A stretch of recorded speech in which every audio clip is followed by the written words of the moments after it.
Podcast Network Asia.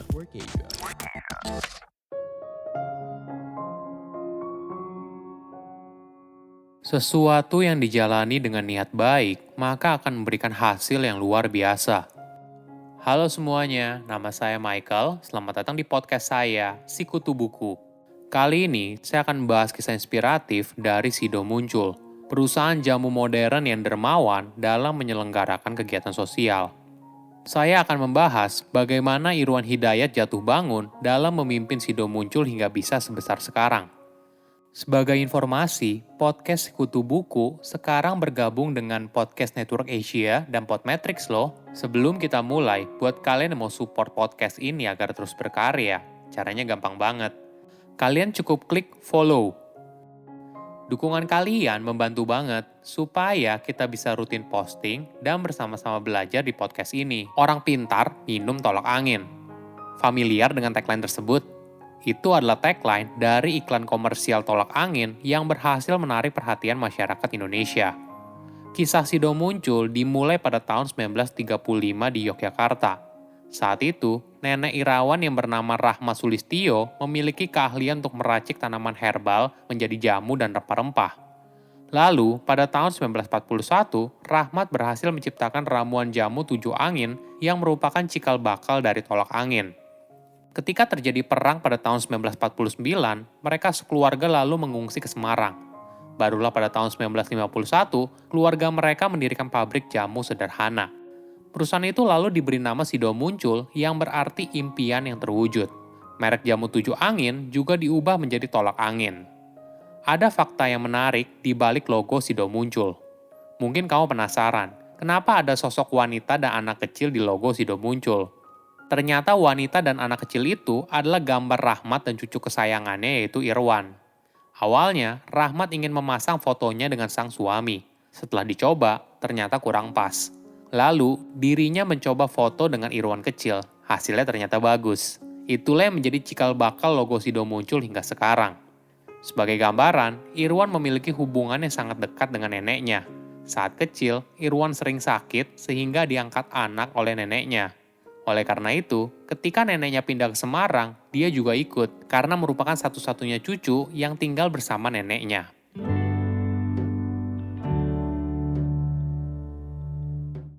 Pada tahun 1953, orang tua Irwan menyusul ke Semarang dan memutuskan untuk berinvestasi di Sido Muncul dengan membeli 50% kepemilikan sahamnya. Irwan mulai bekerja di perusahaan keluarga sejak tahun 1959 dan bertugas di bagian pemasaran. Ketika usia Rahmat mencapai 73 tahun, dia memutuskan untuk memberikan Sido Muncul seutuhnya kepada orang tua Irwan. Meskipun begitu, Irwan mengaku selama 20 tahun berkarya, tidak ada perkembangan yang signifikan dari Sido Muncul. Masih perusahaan biasa saja.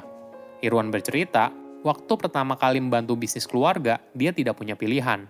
Dirinya tidak punya pendidikan formal, tapi juga tidak tahu cara kerja dengan orang lain bagaimana. Bagi Irwan, keadaan ini adalah blessing in disguise, yang artinya sebuah berkah yang terselubung. Mungkin bagi orang lain, kondisi ini kelihatannya nggak enak. Namun ketika dijalani dengan sepenuh hati, ternyata membawa keberuntungan luar biasa di masa depan. Setelah 20 tahun berkarya, Irwan akhirnya menyadari jika Sido Muncul ingin maju, maka dia harus fokus membangun kepercayaan konsumen.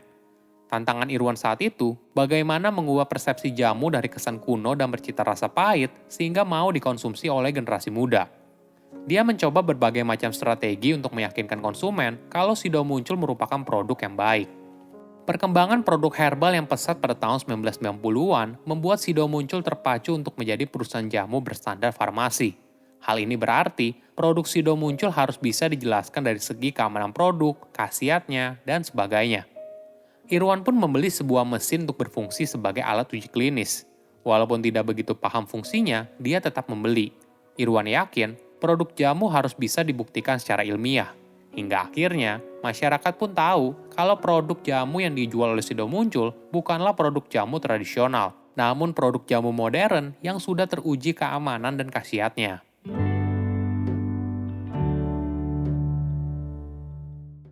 Pada tahun 2004, Sido Muncul hampir bangkrut karena terlilit hutang sebesar 160 miliar dan terus bertambah.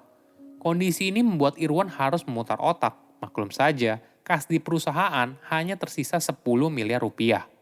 Hingga akhirnya pada tahun 2006, dia menciptakan sebuah ide brilian yang beresiko. Ketika Indonesia sedang dihebohkan dengan berita penangkapan Roy Martin karena kasus narkoba, Irwan malah menggandeng Anna Maria yang merupakan istri dari Roy sebagai bintang iklannya. Tentu saja keputusan ini cukup beresiko. Maklum saja, para pemilik merek biasanya tidak ingin menjalin kerjasama dengan figur publik yang sedang terjerat kasus. Namun siapa sangka, berkat keputusannya tersebut ternyata menguntungkan kedua belah pihak. Di satu sisi, Anna mendapatkan pekerjaan. Di sisi lain, penghasilan Sido Muncul malah naik 2 kali lipat. Irwan mengatakan, saat itu memang hal yang baru dalam dunia periklanan ketika sebuah merek malah memilih bintang iklan yang sedang dekat dengan kasus hukum. Pertemuan Irwan dengan Anna berawal ketika Irwan melihat Anna selalu dikelilingi oleh wartawan untuk diwawancarai. Dia membayangkan posisi Anna saat itu pasti sangat berat. Irwan pun langsung menelpon Anna dan menawarkannya menjadi bintang iklan. Namun, Anna saat itu meminta bayaran 2 kali lipat karena dia membutuhkan dana yang banyak. Setelah menyanggupi, Irwan baru sadar kenapa dia mau saja menerima permintaan dari Anna. Namun karena sudah setuju, ya sudahlah karena alasannya masuk akal. Sebagai gambaran, honor Anna merupakan honor bintang iklan termahal yang dibayar oleh Sido Muncul pada masa itu. Kesuksesan Sido Muncul lalu berlanjut pada iklan Kuku Bima Energi dengan versi lelaki pemberani. Menariknya, Irwan menggandeng Mah Marijan sebagai bintang iklan dari produk tersebut. Menurut dirinya, pemilihan tersebut karena Sido Muncul ingin memberikan apresiasi atas dedikasi dari Mbah Marijan sebagai juru kunci Gunung Merapi. Hasilnya sangat memuaskan. 2 iklan pada tahun 2006 ternyata menjadi salah satu tonggak kesuksesan Sido Muncul. Penjualannya bertumbuh berkali-kali lipat dan perusahaannya seketika mendapatkan begitu banyak uang. Irwan bahkan heran kenapa omsetnya bisa meningkat drastis. Bahkan dia beranggapan kalau orang bisa hebat itu 99% karena keberuntungan.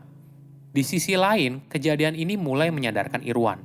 Ketika dirinya melakukan roadshow bersama Anna dan Mbah Marijan ke berbagai kota, dirinya melihat begitu banyak orang yang mencintai public figure tersebut. Kejadian ini lalu membuat Irwan berpikir bagaimana agar Sido Muncul juga bisa dicintai oleh begitu banyak orang. Hingga akhirnya, hal ini mengubah strategi Irwan dalam beriklan. Iklan Sido Muncul bukan lagi menggandeng artis, pengusaha, akademisi, dan sebagainya. Namun, iklan itu justru harus bermanfaat. Sebagai contoh, Irwan membuat iklan Sido Muncul untuk mendorong jumlah orang mengikuti kegiatan operasi katarak gratis. Bukan cuma di bidang kesehatan, Sido Muncul juga mendorong lokasi pariwisata Indonesia yang belum populer.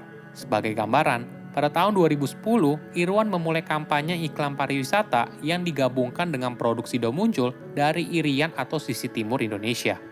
Di tahun berikutnya, Irwan melanjutkan kampanyenya ke Labuan Bajo. Program ini dilakukan selama 3 tahun dan menghabiskan biaya iklan hingga mencapai 65 miliar rupiah.